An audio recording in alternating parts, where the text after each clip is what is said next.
Good morning, everyone. I'm Mayor Sue Himmelrich, and as your MC today, I'd like everyone to find a seat, please, so we can begin today's Veterans Day program. As I said, let's find a seat. And now, I ask you to please stand as we post the colors and Walter Ho will perform our national anthem.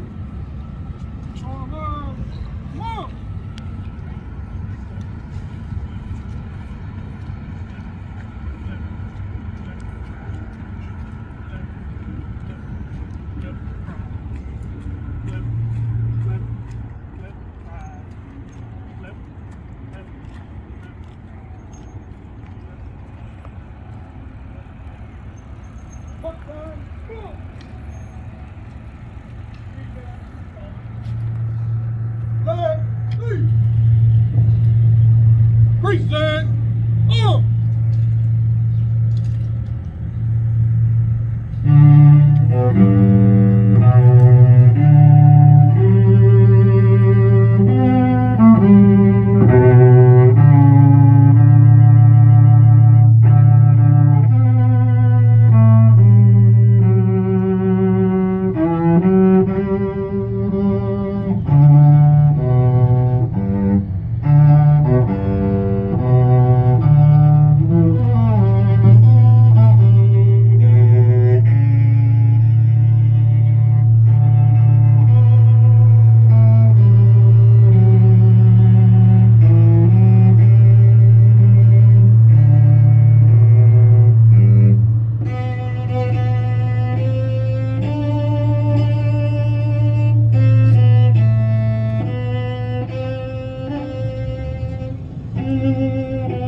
about peace.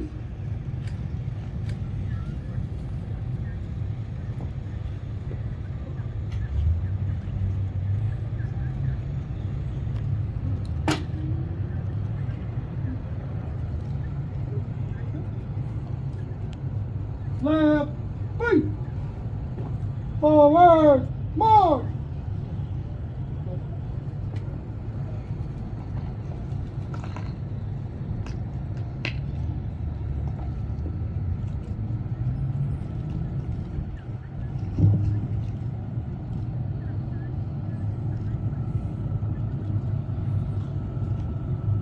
Thank you, and please have a seat. Welcome everyone to Santa Monica on this beautiful day in paradise as we join together to honor the veterans in our lives and in our community. Our heartfelt gratitude to all of the active duty officers and veterans who are here with us today, and to those watching from home. We know your service allows us our liberties, and for this, you have our eternal thanks. Would all the veterans here with us today please stand so we can recognize you and your service.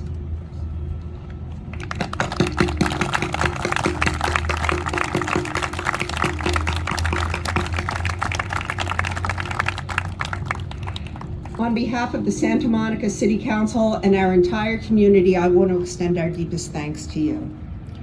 In addition to all the veterans here with us today, I want to take a moment to thank General Curtis Taylor, who is the commanding general of the National Training Center in Fort Irwin, California, for making the trip to Santa Monica and spending Veterans Day with us. I'd also like to recognize my colleagues on the council who are here today. Councilmember Gleam Davis, Councilmember Phil Brock, And we also have my former colleague who is now on the State Board of Equalization, Tony Vasquez. And particular thanks to our city manager, Dave White, Police Chief Ramon Batista, and Fire Chief Wolfgang Knabe for being here and sharing this morning with us.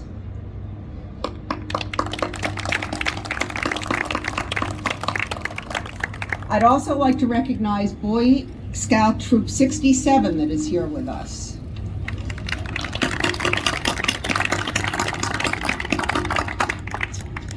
And now it's my honor to invite my colleague, Councilmember Gleam Davis, to share a few words. She has a very close connection to all that today means because her son, Jackson, and her daughter-in-law are both West Point graduates and are both now officers in the Army. So please join me in welcoming Councilmember Davis to the podium.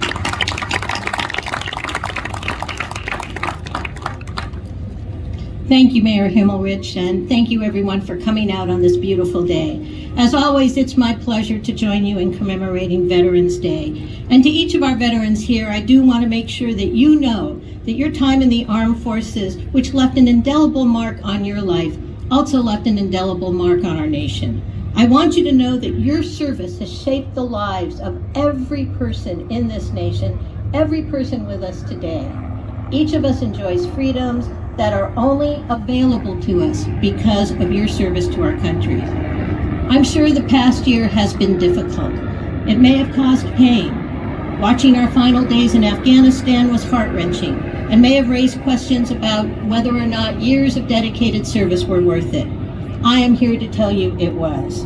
To all of our American heroes who served in Afghanistan, in the Middle East, including members of our Santa Monica family, and everyone who served around the world, your service mattered and we thank you. I do want to go a little off script here because, as Mayor Himmelrich mentioned, my son and my daughter-in-law currently serve in the United States Army. And not only is today Veterans Day, but November is National Military Families Month. And although I don't come from a long line of military families, my brief time with my son tells me of the sacrifices that military families make every day. The missed birthdays, the missed holidays, the stress of knowing that your loved one might be in danger, perhaps not even knowing where they are in the world. And so not only should we commemorate our veterans today and every day, but as we think about them, we should commemorate their families, the families who also make sacrifices on all of our behalf. Today we'll be swearing in some new recruits, and we will be welcoming into that large military family some new families. And I want to say that we are here for you, we appreciate you, we thank you for entrusting your sons and daughters to us and for what you have done.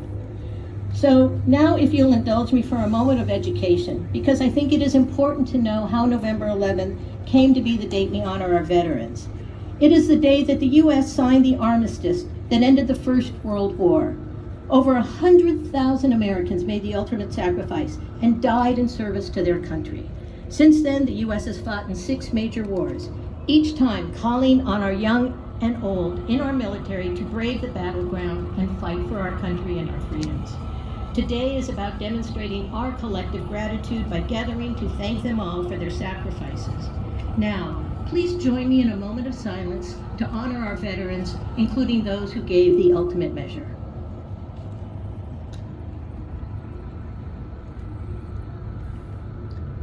Thank you.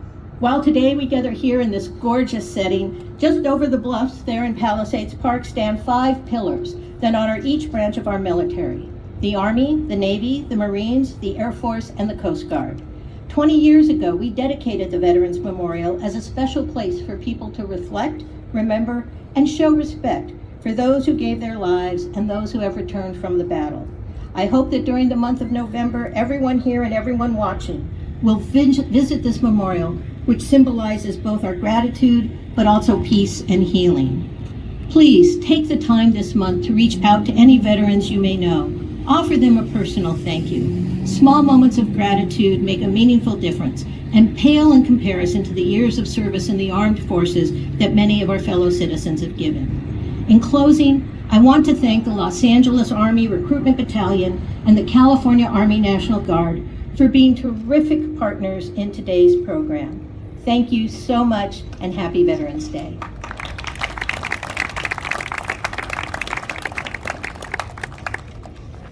Thank you, Gleam. And now I'd like to welcome U.S. Army General Curtis Taylor to the podium.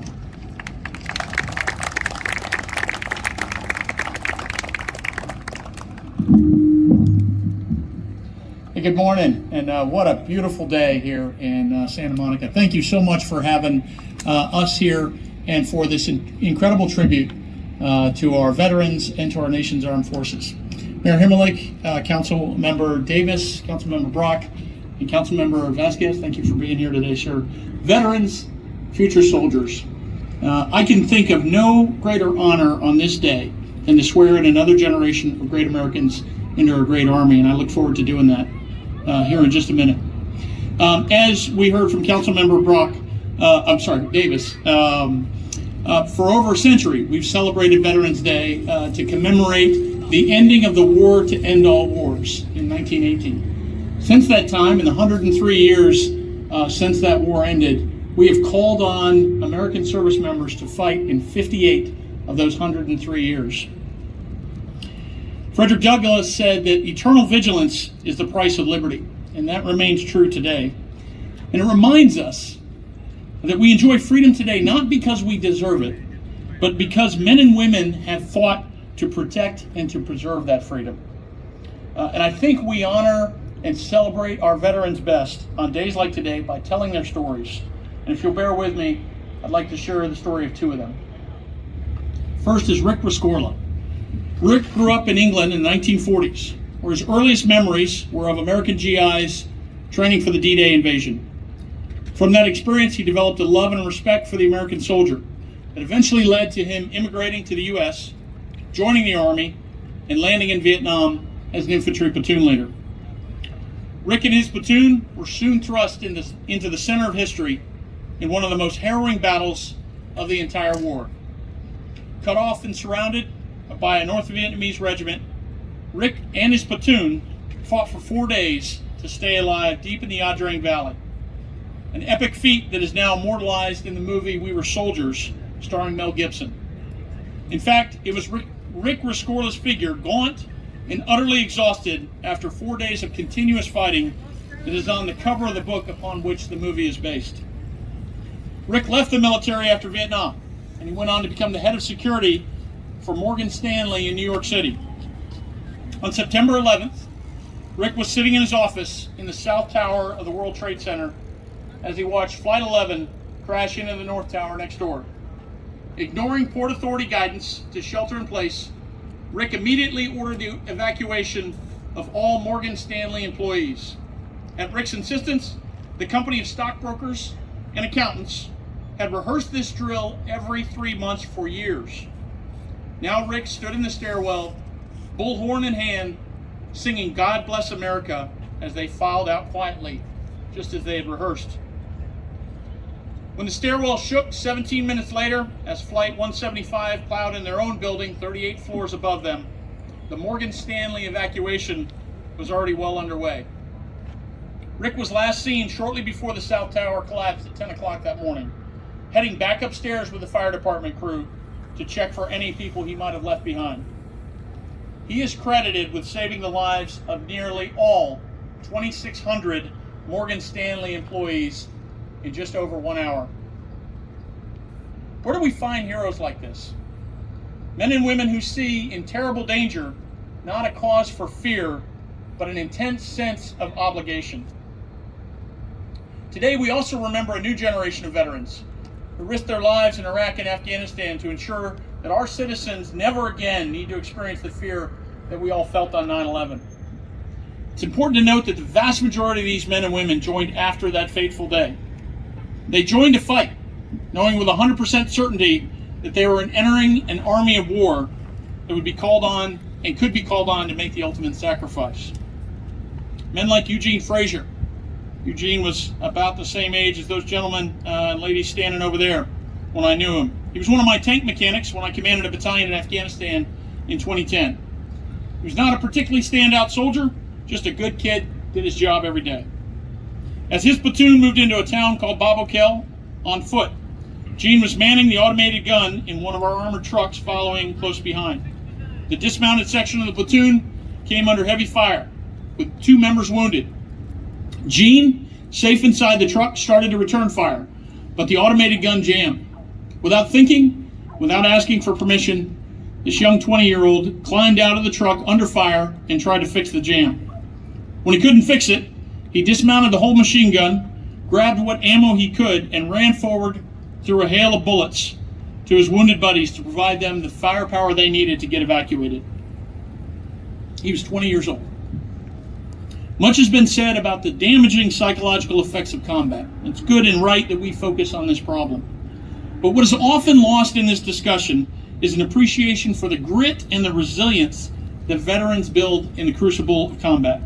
The very real commitment to give one's life to save a brother or a sister in arms. It is this steel running through the backbone of America that is forged and tested and hardened on every battlefield where American troops serve today.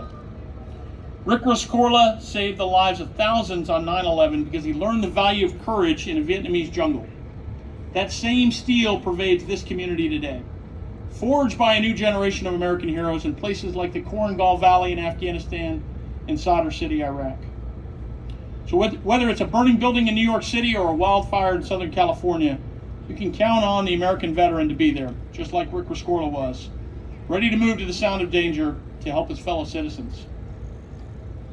As we honor the contributions to our veterans, we're also here to welcome these soon-to-be soldiers into our ranks. As soldiers, you'll learn to live by the Army values of loyalty, duty, respect, selfless service, honor, integrity, and personal courage. You'll learn to become a part of a larger team invested in a noble cause.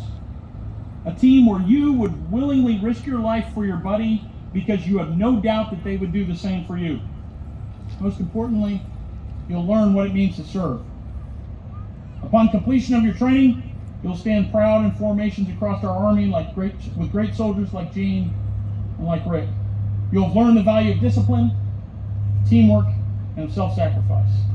I want to applaud your choice to serve our great nation and to serve as a member of the best trained and most diverse Army in the world, the United States Army. I'd like to ask the future soldiers to post.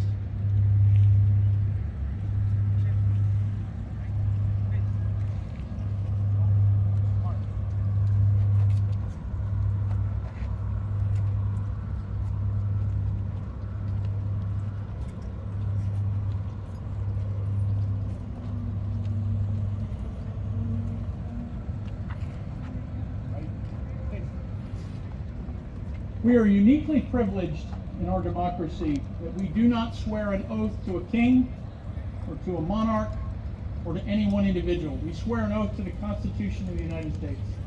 That oath is a very serious commitment that we make.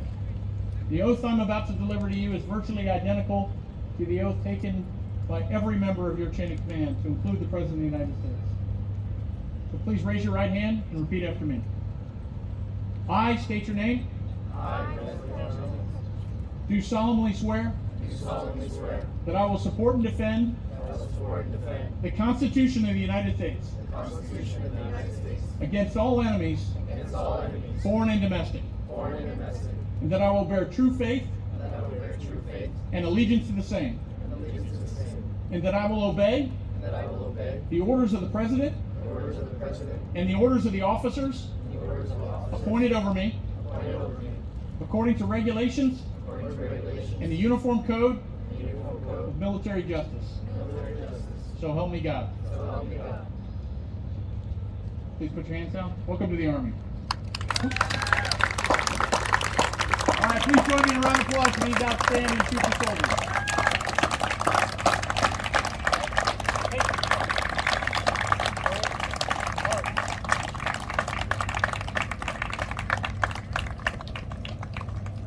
Thanks again for having me here today, and again, I could not be more happy to see our cycle repeating itself and see another great generation of our finest Americans choosing to serve their country.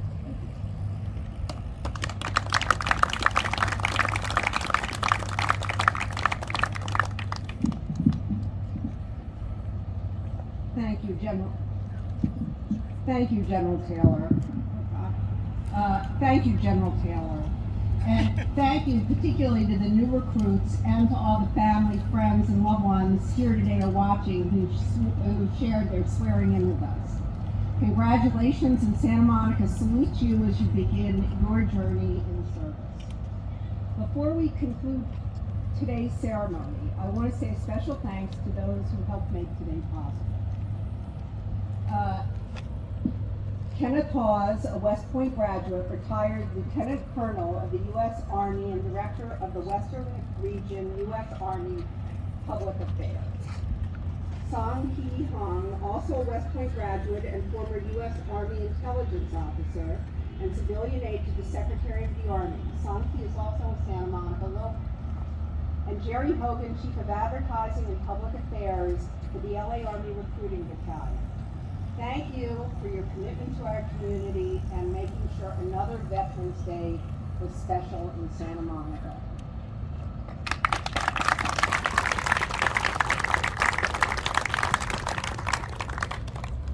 Thanks to all of you for joining us today as we honored all those who have served our country.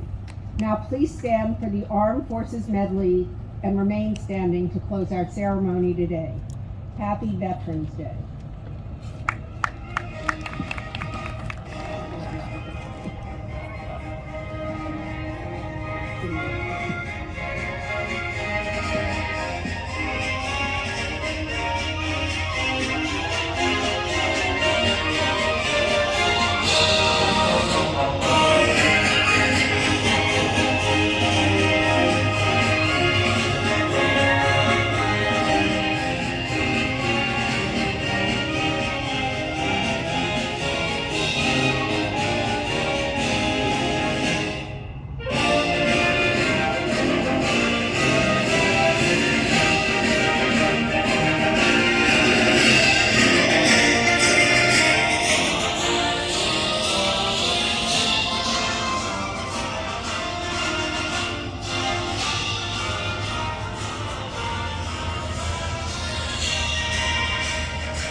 Thank you all.